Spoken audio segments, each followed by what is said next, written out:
A look inside South Africa's economy. The purpose. To look at South Africa's economy as a whole and focus on the effects of the apartheid.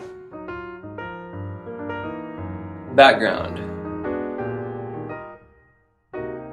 Dutch traders landed at the southern tip of modern-day South Africa in 1652 and established a stopover point on the spice route between the Netherlands and the east, founding the city of Cape Town. After the British seized the Cape of Good Hope area in 1806, many of the Dutch settlers trekked north to found their own republics.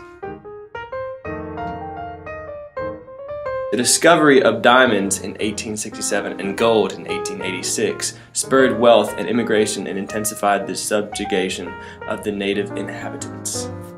The Boers resisted British encroachment but were defeated in the Boer War. However, the British and the Afrikaners, as the Boers became known as, ruled together under the Union of South Africa. We will cover the rest of the history after a few slides.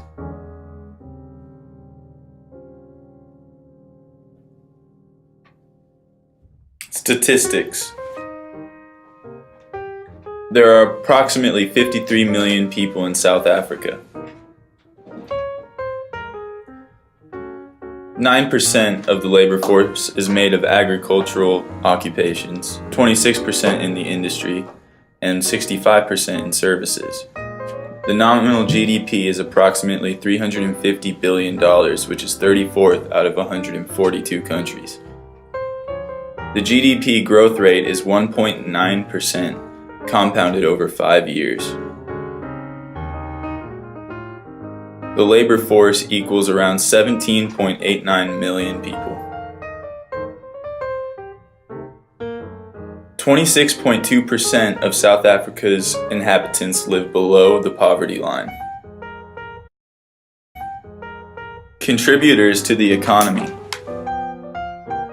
The GDP by sector goes agriculture 2.5%, industry 31.6%, services 65.9%. Main export partners include China at 14.5% of exports, USA at 7.9%, and Japan at 5.7%. Total exports equal around $101.2 billion. South Africa is one of the world's largest platinum producers as well as gold and chromium. Automobile assembly accounts for 12% of manufacturing exports.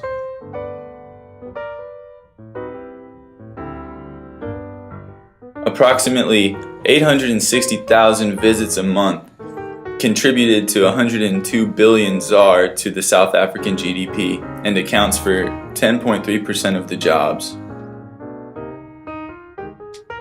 History of apartheid. Started in 1948 by the National Party and lasted to 1994. Apartheid, which literally means separateness, was basically used to segregate whites and non-whites, making up 79% of South African population from each other. The non-whites were split up and dispersed into the country's 9 provinces so it would keep them from gaining power.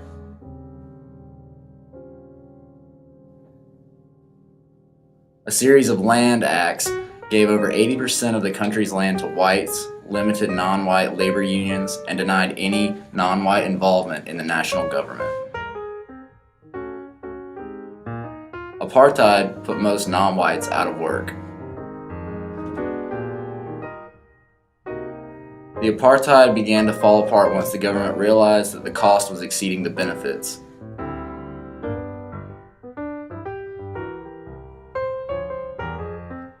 Foreign countries were starting to impose bans on trade with South Africa.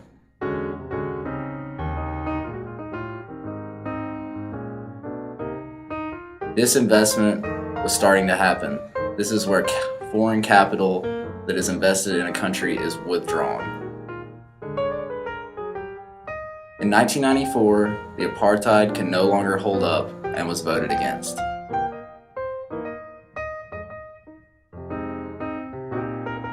Lasting effects of the apartheid. Unemployment is still extremely high, approximately between 25 and 35% if you count the discouraged workers. That's the 24th highest unemployment rate out of 142 countries. Most of the wealth is still controlled by the whites.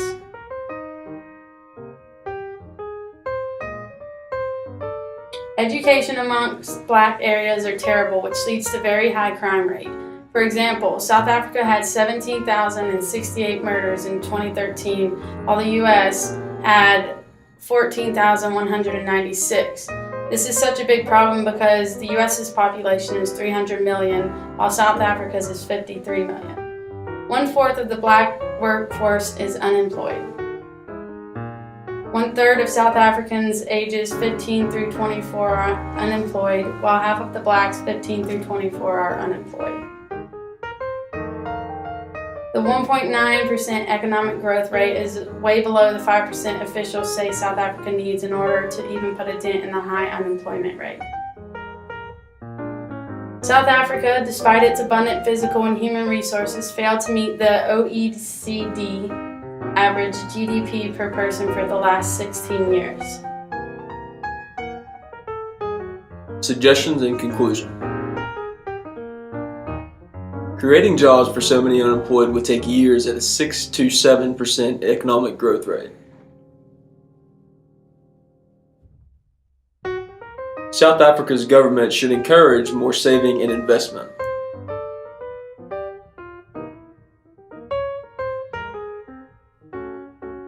A relaxation of product market regulation.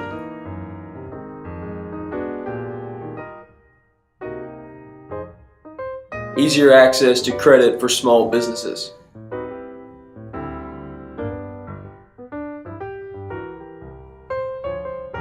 Greater coordination in wage bargaining.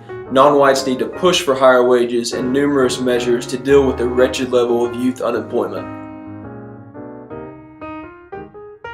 including wage subsidies for people being trained to work, a minimum wage differentiated by age, extended periods of probation for young workers. Limit the amount of children one is able to have, kind of like China, to avoid overpopulation and make it easier for families to effectively care for their children with enough available resources.